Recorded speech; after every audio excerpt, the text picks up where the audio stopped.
everybody. How are we doing? So for those of you who don't already know, my name is Jessica Jude, and I'm a Richmonder doing work with Southerners on New Ground, the Wayside Center for Popular Education, and the Richmond Reproductive Freedom Project in Richmond. And today I get to introduce my boo, Lon, who will be keynoting for us today. Lon is a Viet, mixed race, disabled, queer, and gender nonconforming writer, storyteller, and aspiring educator. Lon's work has been centered in racial, migrant, economic, disability, and queer justice. They are building for a world rooted in love, compassion, and freedom. In the meantime, they are singing and dancing in the light of queer Southern legacies. Please help me welcome the cutie with the booty, my boo thing, and lover, Lon.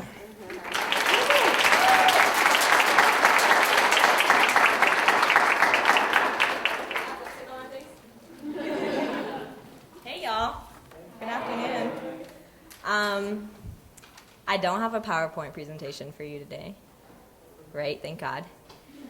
So you feel free to just enjoy these Twitter live streams on either side of me.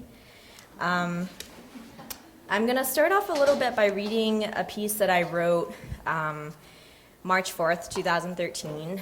And it's still a draft. I've never revisited it. I've never gone back to edit it. There's no final draft of any sort. And so there are going to be some things that don't make sense. There's going to be some things that are confusing. You're going to be like, what the hell are you trying to say there?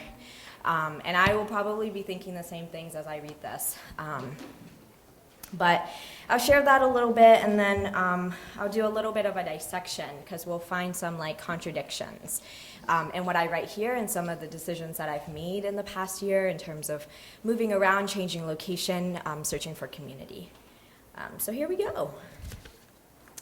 I believe in queer liberation in our lifetime. One day I will have the right to stay.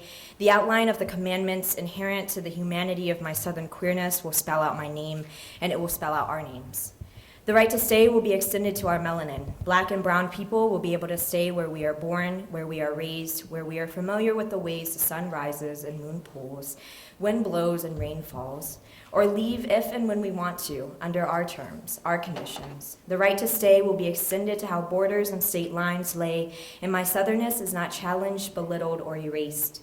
And it will be extended to the possibility of our reconciliation with queers indigenous to this land, to North Carolina, the land of the Lumbee, Haliwa, Saponi, Waccamasioan, Kahari, Saponi, Occaneechi, Meherrin, Tuscarora, and many other black and brown kin displaced under the thumb of the state. The right to stay will be extended to rural, closeted queers with no access, whose bodies line mountains, risking removal, risking falling debris that bury songs of the Appalachia, of history, of movement. I believe in queer liberation in our lifetime, that one day we will have the right to stay, that migration does not claw our bloodlines before it frees us. I believe in queer liberation in our lifetime, that community becomes centered through the power of our inherent goodness, our constant change and transformation, our shared love and skin as it comes through how we care for one another, feed one another, honor one another's life as boldly as we grieve one another's death.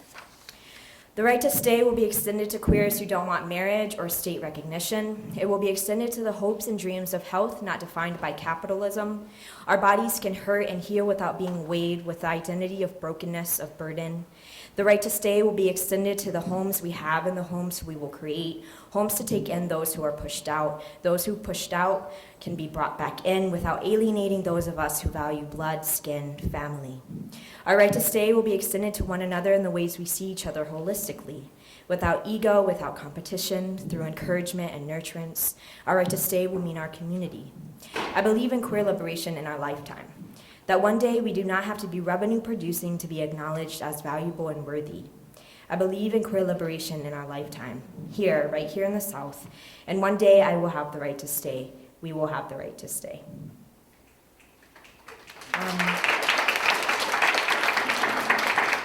So, like I said earlier, so I wrote this piece in March, and then I made a lot of decisions that contradicted myself, right? And right now I'm working to reconcile some of those contradictions with sort of a heart, gut, body, mind feeling that I do have the right to stay here in the South, and as queer people, as people of color, as queer and trans people of color, we have the right to be where we choose. And I also have a lot of gratitude for how I have made some of those decisions, some of those contradictions, and some of that gratitude I want to share here today. So I have gratitude for the land that I am on and the consciousness that I'm occupying it, which makes it much more possible and necessary for me to fight for Indigenous sovereignty. I have gratitude for the legacies of African American and Black freedom fighters, from whom I have learned countless lessons about what a movement is, what it can be and what it needs to be. I have gratitude for my white lesbian mentors, who have been like mothers in their ever-growing dedication to understanding that my love for them is critical with the lens of whiteness and access. But I love them nonetheless, and I think for the most part they love me too.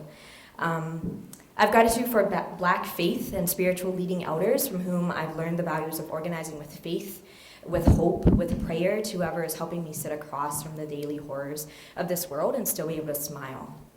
I have gratitude for the team that pulled together this convening and who have worked tirelessly to make our spaces for visioning, dreaming, and scheming as accessible as possible.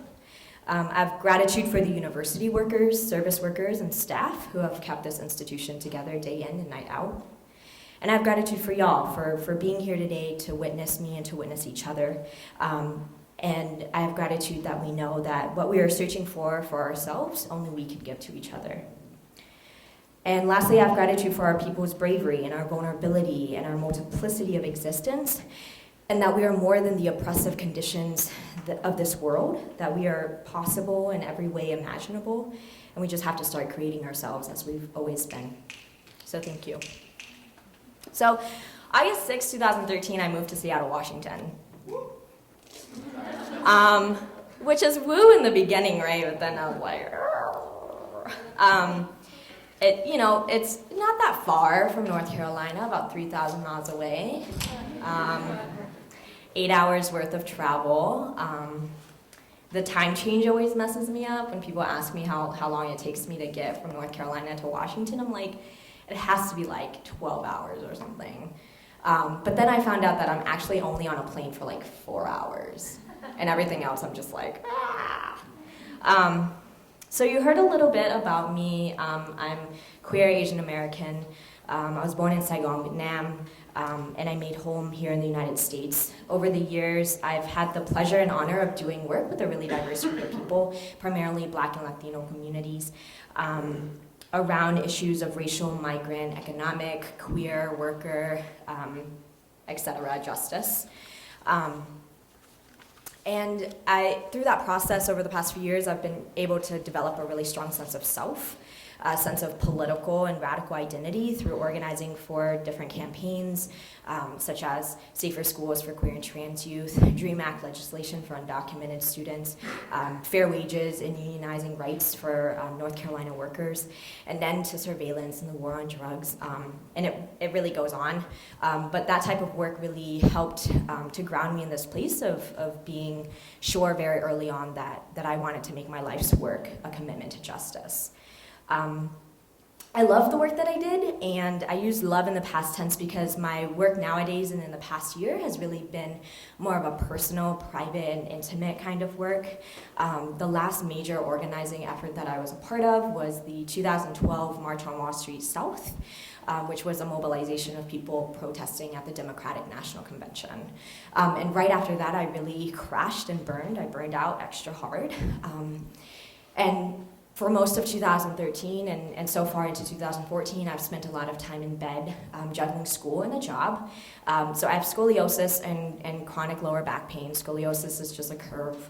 I have a curve in the lumbar spine, so the lower part of my spine.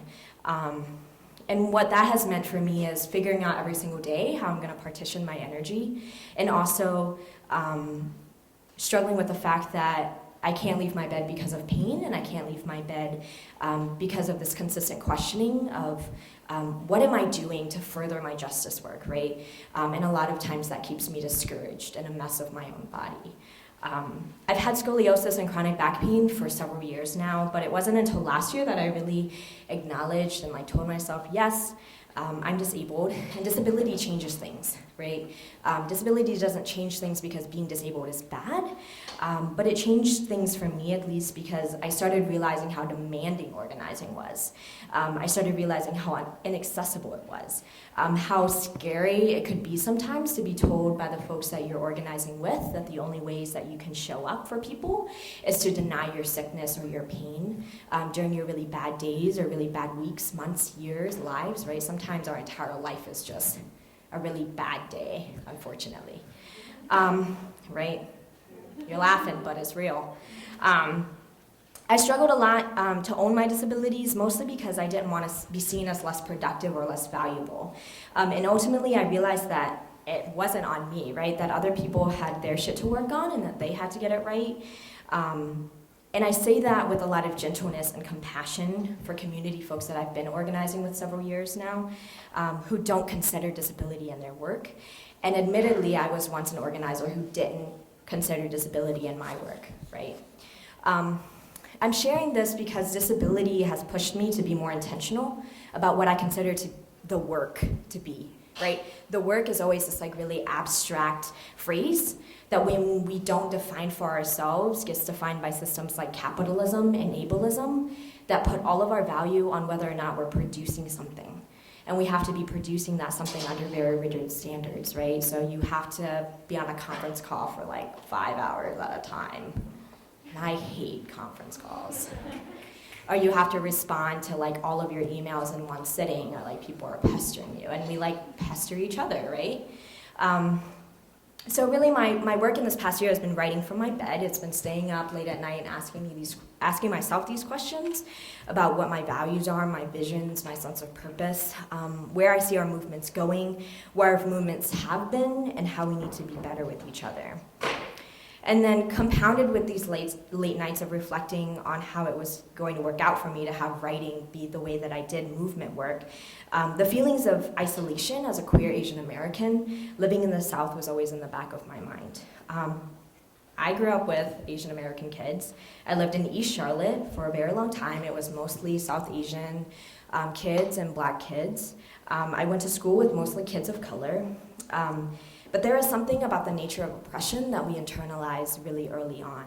I dealt with racism in some of the most personal, hurtful, and heartbreaking ways, either because there were days where I was told I wasn't Asian enough, because we are the best agents of our own oppression, because we don't need white people for white supremacy to happen, or there were days that I myself did not want to be Asian, because the struggle of trying to figure out where I belonged between here and there in the space of what often felt like nowhere, where my best understandings of my racial and ethnic identity came from time travel and out-of-body experiences in my dreams, was often too overwhelming and just really fucking sad.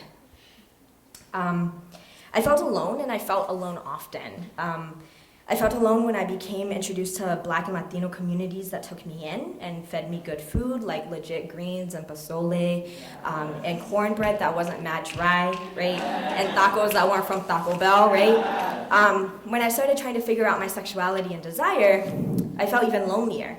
I felt lonely because I didn't grow up with queer and trans people, and the only exposure I had to folks who were assumed to be gay were in comedy skits and were always the punchline of jokes, which doesn't seem to be a far-fetched experience. I felt even lonelier because those words sometimes in my native tongue translated to crooked and bent.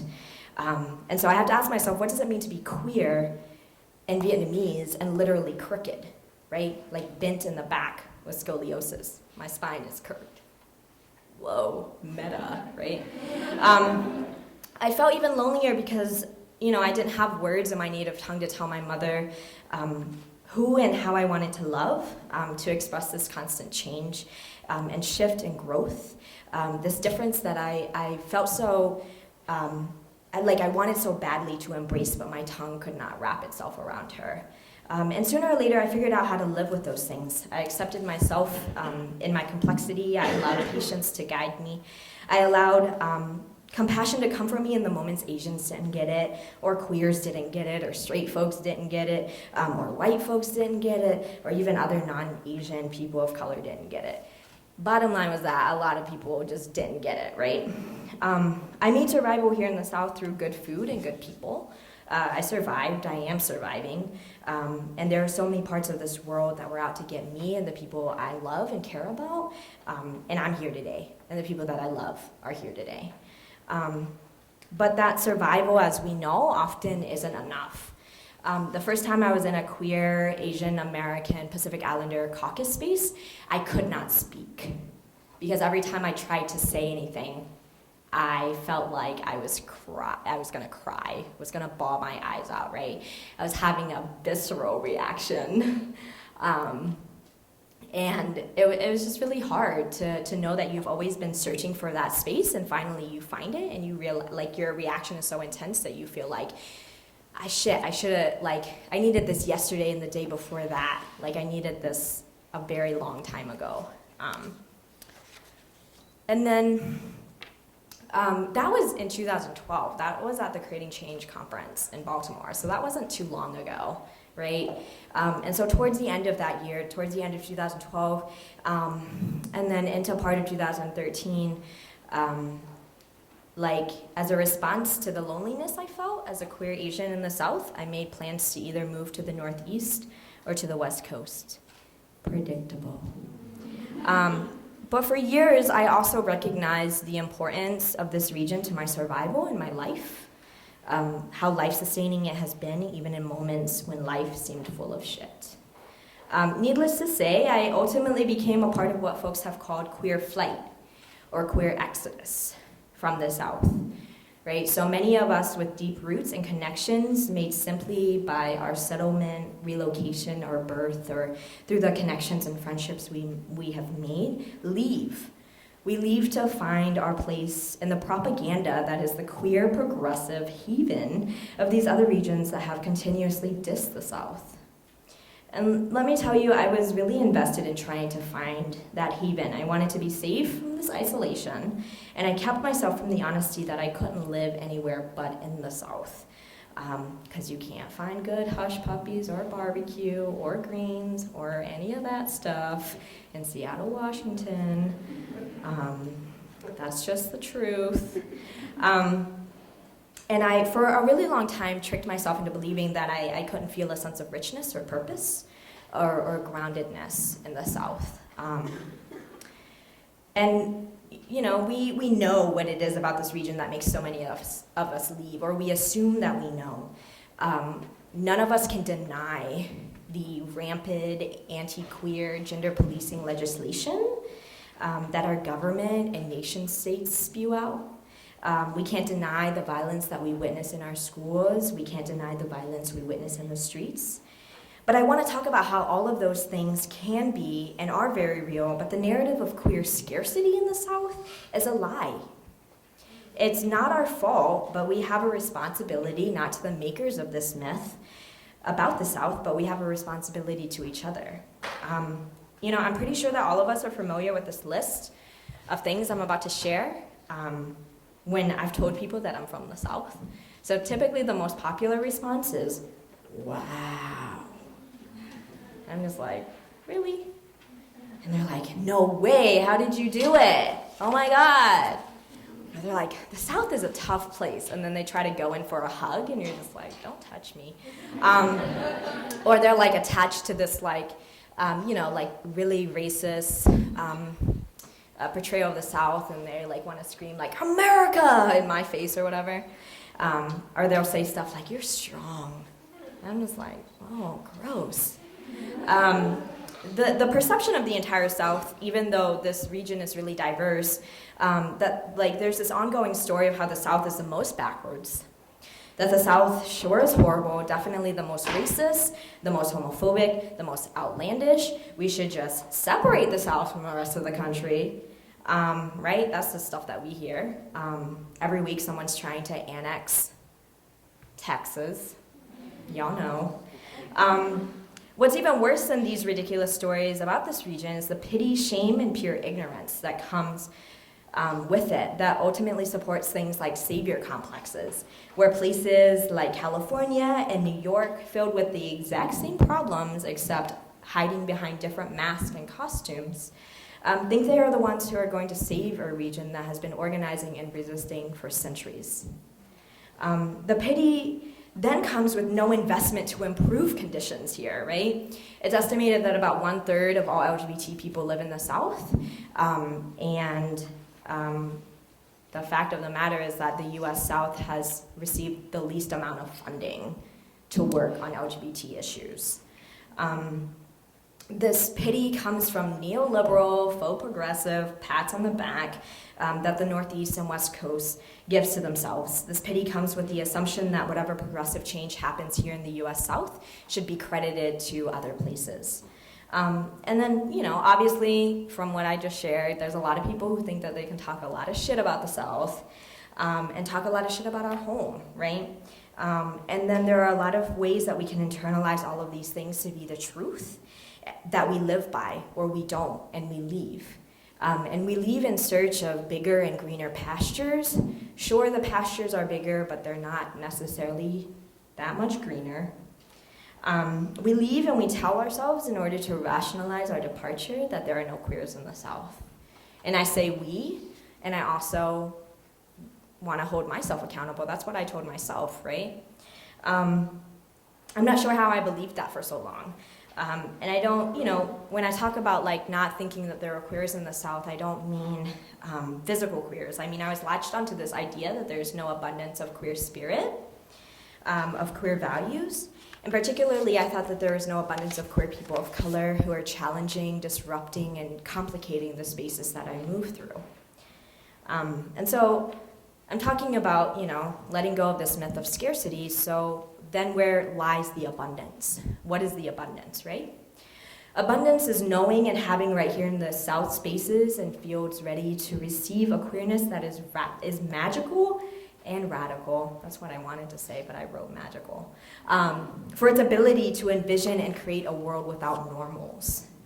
Abundance is us gathering here today in a queer Southern youth space, right? A very intentionally queer Southern youth space that is reflective of the reality and history that young people have always been at the core of movement building. And that's a thing that a lot of times young people aren't told.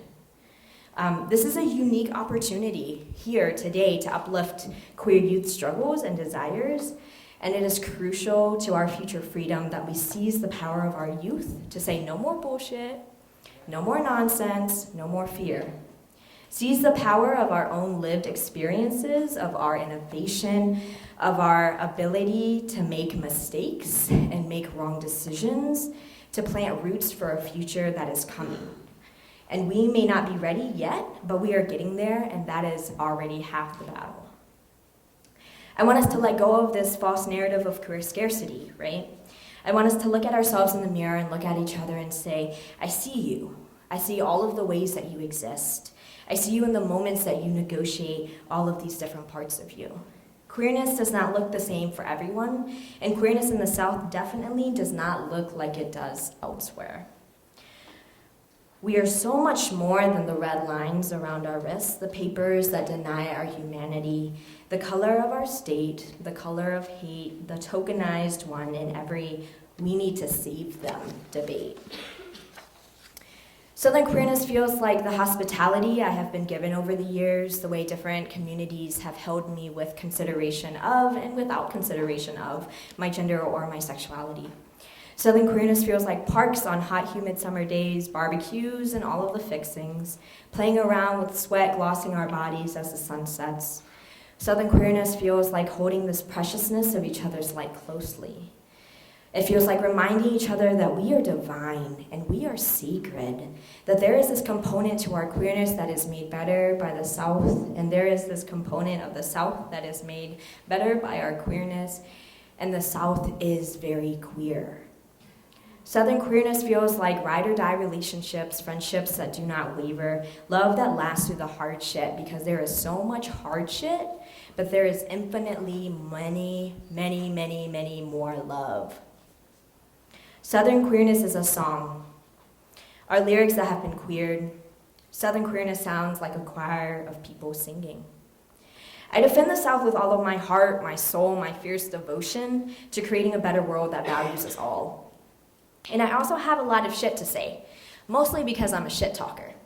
And I love gossip, but I contain that to community spaces because I hope that most of us understand that the shit talk is almost always followed by an understanding that we're getting there, that we're the ones that we're working on it, and that we're gonna make it. We just have a lot of shit to do in the meantime, which means more stuff for me to talk about. On the note of the work that we do, I want to speak to identity briefly, and you may already know what's coming. I want to say, let's let go of identity politics, or at least start acknowledging that there is something in all of our lives that binds us together. Here, I think to the instability of disability, and the instability of disability as an identity. The very fact that at any moment one could become disabled, and the very fact that there is a future where I may be cured of my chronic back pain and scoliosis reveals the nature of oppression to be systems seeking to force disabled people into a normal. This instability reveals the instability of justice work rooted in identity that denies any sort of common ground. And let me tell you, in our bodies, as they are, in their color, disability, queerness, gender queerness, our bodies are sought to be normalized by systems such as racism and ableism, sexism and heterosexism. That is our common ground, nuanced by identity, but not defined by it. Our common ground is resisting normalization. I do not want to be cured. I do not want to be normal. I want to eliminate what seeks to make us normal. And for me, at least, that means considering identity not as the basis of our work, but the fact that we are experiencing normalization that is violent, repressive, and downright dirty. And of course, I'm not here to talk about theory, although I just spent the last minute talking about theory, right? Which makes it even more important for me to say that I like this thing called yes and. I think it's pretty cool, right? So this means, yes, let's get over the fucking identity politics, and liberation is wildly nuanced. What it means for me as a Viet mixed race queer person is different for Black women, is different for undocumented artists, is different for queer white elders. This is where intersectionality becomes important as a practice of allyship and solidarity, not just lip service. A practice of allyship and solidarity with the self-determination of those in our vast movement family whose visions do not look synonymous to ours, but are valid and valuable nonetheless.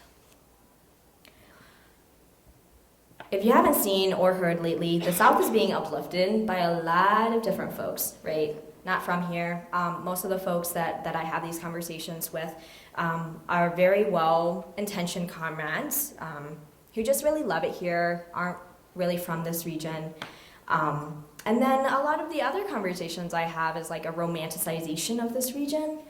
It's like everyone looks at the South as like this baby that's getting ready to walk or something.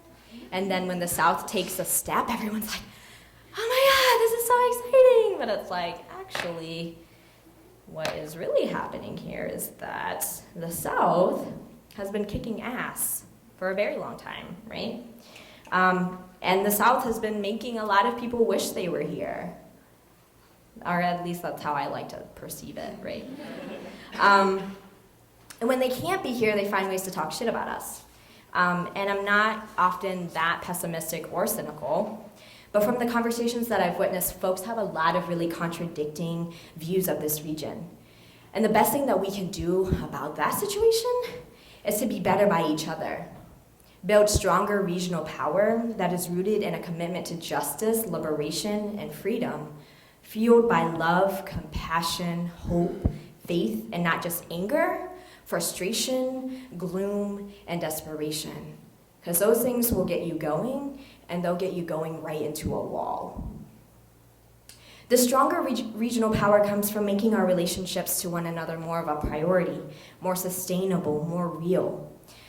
We all like to assume we know how to do the work, but I think the secret's out, we don't. We have no idea what we're doing most of the time. I am confused most of the time. Most of the people I do this work with, they're confused most of the time. It's just a mess. And even in the moments that we actually maybe do slightly know what we're doing, we're not nurturing each other in the ways that we need to. We're not hanging on to the gentleness and tenderness for each other, and we're not keeping each other's livelihoods in mind. I say this as a disabled person who has felt pushed out of movements, who has felt displacement in a way I had hoped to never feel again when I left my birthplace for diaspora. I say this as a person who has fucked up and has been denied opportunity to learn and to grow with people who claim movement family with me. I say this as someone who is continuously trying to work on love and compassion to deal with folks who several years ago, quite honestly, I wouldn't have wanted to even be in the same room as. And I didn't want to deal with those folks because when I saw intersectionality then, it was only about the places where I was institutionally left powerless. But the thing about intersectionality, right, is that I'm here before you as a disabled, queer, and gender nonconforming immigrant person of color, yes. And there is power, immense power that comes from that. But the thing for me about intersectionality also is that I'm here in front of you as someone who is conventionally attractive, college educated, English speaking, skinny, light skinned, seeing, and hearing. And when we can reach into the heart of intersectionality and understand that there are so many parts of us that we share with another, there are so many parts of us that contradict one another, and how do we seize and make use of that power that emerges from contradictions? The contradictions that make us uncomfortable and uneasy, the contradictions that make us silent. For me, freedom means no one is left behind. It means collective in its purest sense. It means all of us or none of us. And that's why I push us to think and act like visionaries.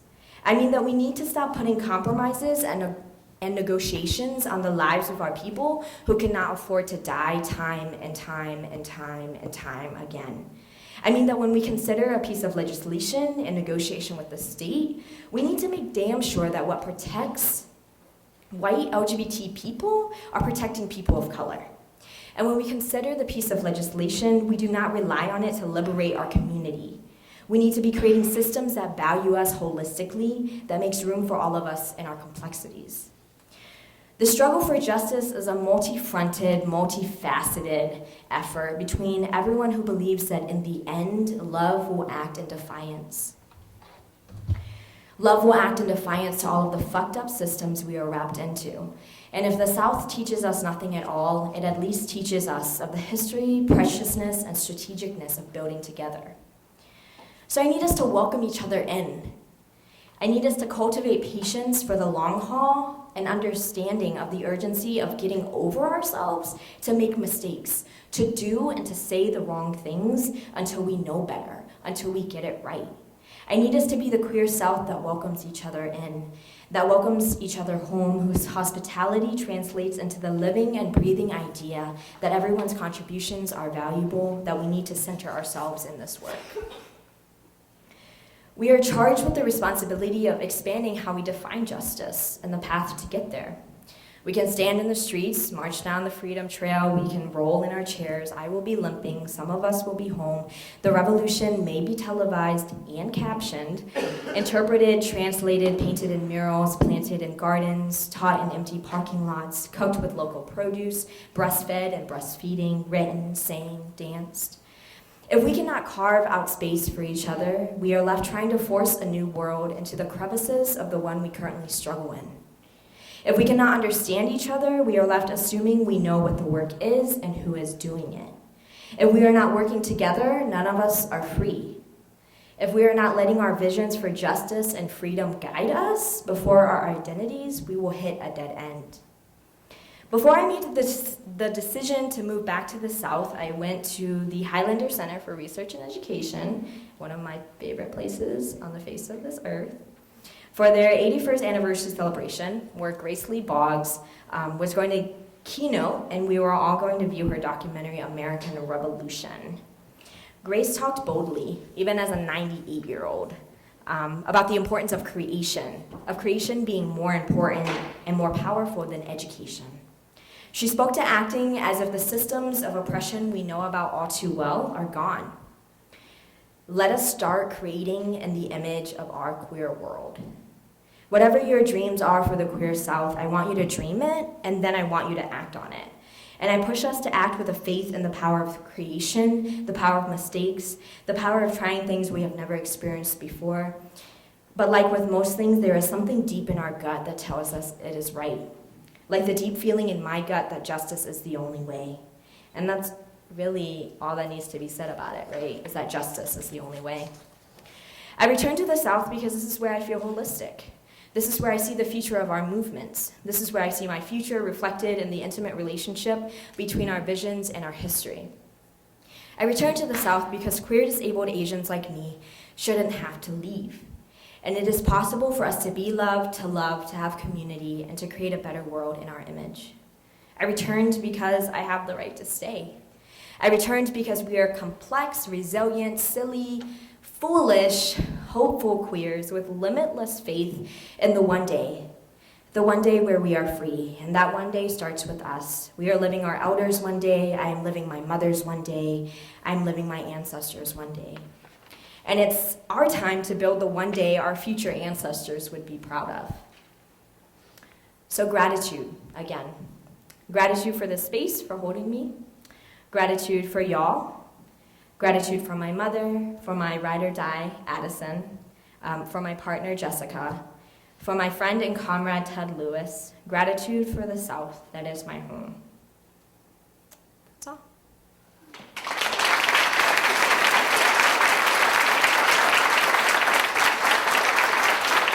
Thirsty, y'all.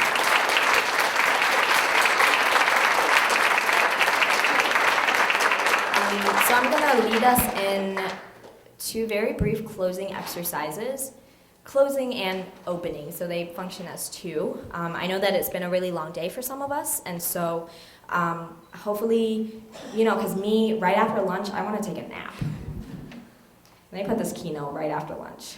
And I was telling Jess and Addison, I'm like, if I fall asleep on the podium, it's not my fault. So first I'm gonna lead us in a song. Earlier I talked about Southern queerness being a song, right? And so there's this really awesome Southern movement song that I learned at the Highlander Center that I really liked. And then when I went to the Spark for Reproductive Justice, Ignite Youth of Color Southern Convening, the lyrics were queered. And I was like, yes. So I'm going to teach us that song and then help bring us into a space for some personal reflection, and then you don't have to hear me talk anymore. So I'll repeat a line, and then you sing it back. Or I'll sing a line, and then you'll sing it back to me. Does that make sense? All right? So it goes, solid as a rock, solid as a rock, rooted as a tree, rooted as a tree. We are queer, we are here, in our rightful place, in our rightful place. Solid as a rock, solid as a rock, rooted as a tree, rooted as a tree. We are here, we are here. I flipped it around. We are queer, in our rightful place, in our rightful. All right, now y'all do it without me. Solid as a rock, rooted as a tree. We are here, we are here. It works, it definitely works. Okay, so let's do this. So this side of the room, so y'all sing it first and then y'all can repeat it. Do it line by line. So go, solid as a rock, solid as a rock, rooted as a tree, rooted as a tree. We are queer, we are queer, we are here, in our rightful place, in our rightful. Oh, isn't that a fun song? I'm biased a little bit. All right, So this next part here will be a little more personal. I'm going to ask you to close your eyes, but if, like me, you have trust issues and don't want to close your eyes, that's fine too. You can look down at the ground, you can look up at the ceiling, you can look at me if you want. I can't guarantee that I will return your eye contact because it might intimidate me a little bit. So I want you to close your eyes and just start thinking to, how I'm pretty sure at this convening many of us have already started to reflect on queer legacies and queer futures. I, quite honestly, have no answers about any of those things. But I do hope that you'll allow me to guide y'all through an exercise that can bring us back into our own bodies in preparation for what's to come and in healing for what has happened. So, if you were in the reproductive justice workshop earlier, you may have already done this, but this time it's a little different. So, So keep your eyes closed and I want you to imagine your source of power, right? A person or people or places or things that you carry with you when things get rough, or just something that you carry with you always. Now, I want you to imagine the source of power either standing, sitting, lying, or otherwise existing right behind you. Extending an arm to your shoulder, keeping you connected to yourself, your people, your ancestors, your knowledge, your struggle, and your history. And now I want you to also imagine this arm gently guiding and pushing you forward towards your vision, your ever-growing sense of purpose, your dreams, your comrades, and loved ones, your cuties with the booties, pushing you towards the hard and rewarding work of justice, freedom, and liberation. And so I'll give you a few moments of silence to indulge in that magic, and then you can start opening your eyes whenever you're ready.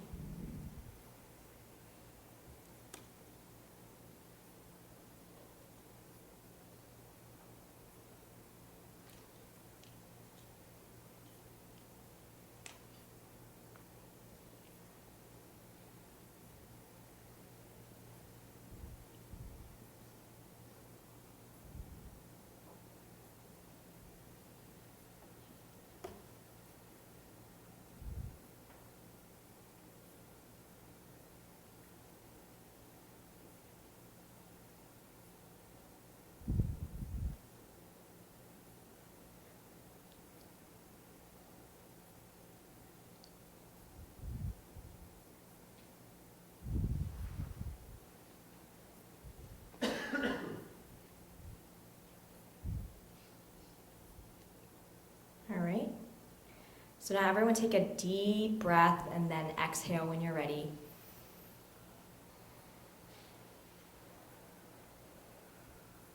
I had to add that exhale part because one time I did it and people were like, when do I get to breathe out? And I was like, no. And then we'll do it one more time because then sometimes people are like, why are you asking me to breathe? Right? So we'll take a deep breath one more time. Cool. Thanks so much, y'all. Have fun. Be cool. Be awesome.